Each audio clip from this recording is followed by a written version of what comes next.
Hello friends. आज का विषय है पावर ऑफ अटॉर्नी की न्यायालय में उपयोगिता। देखिए फ्रेंड्स, कई बार ऐसा होता है कि न्यायालयीन कोई केस को दायर करने के लिए हम उस न्यायालय में उपस्थित नहीं हो सकते, तो हम पावर ऑफ अटॉर्नी किसी थर्ड पर्सन को देते हैं और वह उस आपकी ओर से उस मुकदमे में हाजिर हो जाता है या आपकी बात न्यायालय तक पहुंचाता है।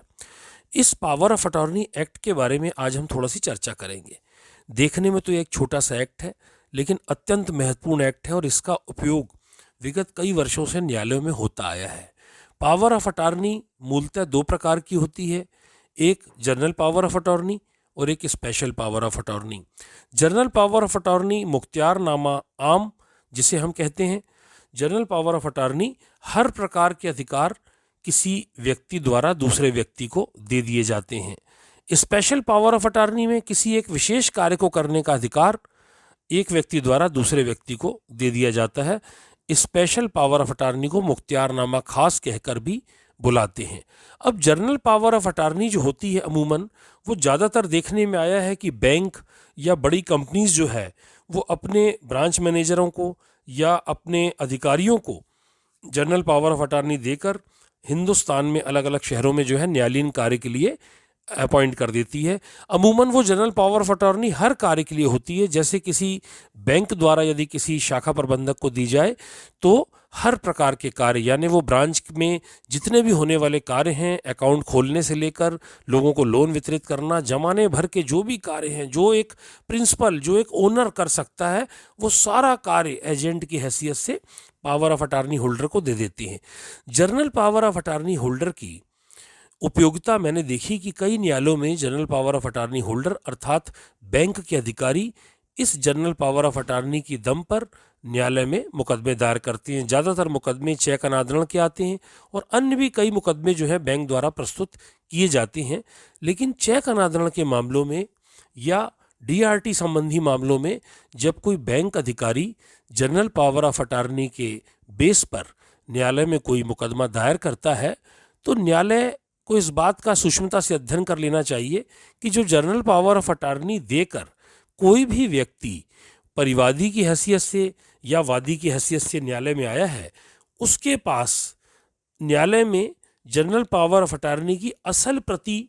दायर करते समय प्रस्तुत की गई है या नहीं। यदि वह असल प्रति प्रस्तुत नहीं करता तो फिर उसको ऐसी प्रति प्रस्तुत करनी है जो द्वितीयक साक्ष्य है, यानी मूल प्रति को फोटोकॉपी करने के उपरांत किसी नोटरी द्वारा या किसी ऐसे व्यक्ति द्वारा जो उसको अधिप्रमाणित कर सके, उसके द्वारा जो है वह द्वितीय प्रति तैयार की गई है या नहीं। यहाँ पर यह देखना इसलिए आवश्यक है क्योंकि धारा 85 जो है भारतीय साक्ष्य अधिनियम की, वह कहती है मुख्तियारनामों के बारे में उपधारणा, अर्थात न्यायालय जो है यह उपधारित करेगा कि हर ऐसी दस्तावेज जिसका मुख्तियारनामा होना और नोटरी पब्लिक या किसी न्यायालय, न्यायाधीश, मजिस्ट्रेट, भारतीय कौंसल या उप कौंसल या केंद्रीय सरकार के प्रतिनिधि के समक्ष निष्पादित और उस द्वारा अधिप्रमाणित होना तात्पर्यित है, ऐसे निष्पादित और अधिप्रमाणित की गई है, ऐसा माना जाएगा। न्यायालय तब प्रिज्यूम करेगा जब वह प्राइमरी एविडेंस के रूप में हो, पावर ऑफ अटॉर्नी या द्वितीयक साक्ष्य के रूप में हो। अर्थात फोटोकॉपी के रूप में पावर ऑफ अटॉर्नी एडमिसेबल नहीं है। फोटोकॉपी के रूप में यदि कोई वाद या परिवाद किसी के द्वारा भी पावर ऑफ अटॉर्नी के दम पे न्यायालय में लाया गया है तो वह पोषणी ना होने से प्रथम दृष्टया ही निरस्त किए जाने योग्य है। यदि त्रुटिवश ऐसा कोई वाद या परिवाद किसी के द्वारा न्यायालय में प्रस्तुत किया गया जिसमें पावर ऑफ अटॉर्नी फोटोकॉपी के रूप में थी, तो आप जब उस न्यायालय में हाजिर होते हैं तो आपको पहला ऑब्जेक्शन जो है इस बात का लेना चाहिए कि जो पावर ऑफ अटॉर्नी वादी द्वारा या परिवादी द्वारा प्रस्तुत की गई वह फोटोकॉपी के रूप में थी। इसका सीधा सा अर्थ यह हुआ कि जिस तारीख को फला फला व्यक्ति द्वारा न्यायालय में वाद परिवाद दायर किया गया, उस तारीख को उसके पास, उसके कब्जे में कोई भी अधिकार नहीं था जिससे वो वाद या परिवाद दायर कर सकता था, क्योंकि असल पावर ऑफ अटॉर्नी या पावर ऑफ अटॉर्नी की सत्यापित प्रतिलिपि, नोटरी द्वारा अधिप्रमाणित प्रतिलिपि उसने न्यायालय में प्रस्तुत नहीं की थी। इसके पश्चात यदि वह आगे कोई भी कार्यवाही न्यायालय में कर रहा है और किसी कारणवश उसको उस शहर से कहीं दूर जाना पड़ता है और वह फिर किसी अन्य व्यक्ति को नई पावर ऑफ अटार्नी देता है तो जिसके पास general power of attorney holder जो था, यदि वह वादी या परिवादी है तो नवीन व्यक्ति जो है उसे general power of attorney holder उस कृत्य के लिए स्पेशल पावर प्रदान करेगा, यानी मुख्तियारनामा खास प्रदान करेगा। यदि बिना मुख्तियारनामा खास के कोई नवीन व्यक्ति पुराने व्यक्ति के स्थान लेना चाहता है तो ऐसे वह उस स्थान पर नहीं आता। यदि आ चुका है तो आप इसकी आपत्ति न्यायालयों में कर सकते हैं और न्यायालय का ध्यान इस ओर आप आकृष्ट करा सकते हैं। न्यायालय नवीन व्यक्ति को उस स्थान पर लीगल प्रोसीडिंग करने की इजाज़त नहीं देगी, और यदि दे चुकी है तो उसे कहेगी कि भाई तुम general power of attorney holder से स्पेशल पावर लेकर आओ। अब यहाँ कानून ये है कि यदि पूर्व में दायर किए गए व्यक्ति द्वारा general power of attorney holder के पास यदि उसकी जनरल पावर ऑफ अटार्नी में यह लिखा गया था प्रिंसिपल द्वारा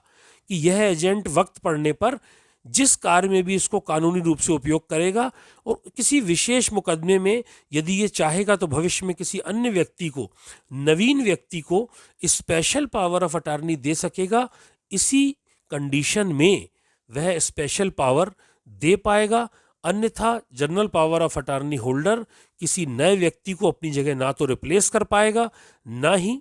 स्पेशल पावर ऑफ अटार्नी प्रदान कर पाएगा।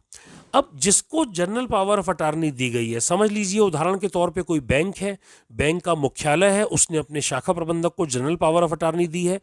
तो उसको यदि कोई अधिकार उसमें नहीं दिया, ऐसा कोई क्लॉज नहीं है कि वह वक्त आने पर किसी नवीन व्यक्ति को मुख्तियारनामा खास या स्पेशल पावर ऑफ अटार्नी दे सकेगा,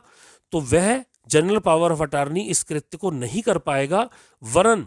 जो मुख्यालय है बैंक का, वह फिर अगर व्यक्ति चेंज होता है उस न्यायालीन कार्यवाही में तो नवीन व्यक्ति को स्पेशल पावर ऑफ अटार्नी देगा। यदि वह ऐसा नहीं करता तो वह भारत सरकार को, यानी केंद्र सरकार को और राज्य सरकार को रेवेन्यू का नुकसान पहुंचा रहा है कहीं ना कहीं, क्योंकि जब भी पावर ऑफ अटार्नी बनेगी राज्य सरकार या केंद्र सरकार के पास आर्थिक लाभ होगा, स्टाम्प ड्यूटी जो है अदा की जाएगी। और यदि वह ऐसा नहीं कर रहा है तो कहीं ना कहीं न्यायालय से स्टाम्प की चोरी कर रहा है, और न्यायालय में जो है बिना नवीन पावर ऑफ अटार्नी लिए, यानी बिना स्पेशल पावर ऑफ अटार्नी लिए, वही एक जनरल पावर की दम पर, मैंने अक्सर कई मामलों में देखा है कि कुछ बैंकों के शाखा प्रबंधक जब उनका तबादला हो जाता है तो नवीन शाखा प्रबंधक आकर न्यायालय में खड़ा हो जाता है और कहता है मेरे पास इस केस को लड़ने के सभी अधिकार हैं, जबकि उसके पास अधिकार इस केस को लड़ने के नहीं थे, क्योंकि इस केस की ड्राइवर सीट पर तो पूर्व शाखा प्रबंधक जनरल पावर ऑफ अटार्नी लेकर बैठा था। लेकिन जब उसका तबादला हो गया तो नवीन शाखा प्रबंधक जो है वो उस स्थान पर उसकी जगह जो है वो नहीं ले सकता। बैंक के अन्य कार्य भले वह कर ले जनरल पावर ऑफ अटार्नी के दम पर, लेकिन वह न्यायालीन कार्य के लिए जहां पर कोई व्यक्ति पहले से मौजूद है उसे स्पेशल पावर ऑफ अटार्नी पूर्व के ब्रांच मैनेजर से या बैंक मुख्यालय से लेनी होगी, तभी वह अपने कार्य को आगे बढ़ा सकेगा। मुझे लगता है आपको मेरा ये वीडियो और जानकारी अत्यंत पसंद आई होगी। यदि आपको मेरी ये जानकारी अच्छी लगी तो आगे भविष्य में भी यदि आप इस तरह की जानकारी प्राप्त करना चाहते हैं तो मेरे इस वीडियो को लाइक ज़रूर करें और सब्सक्राइब भी करें, ताकि भविष्य में आपको इस तरह के जो है नोटिफिकेशन वगैरह मिलते रहें। धन्यवाद।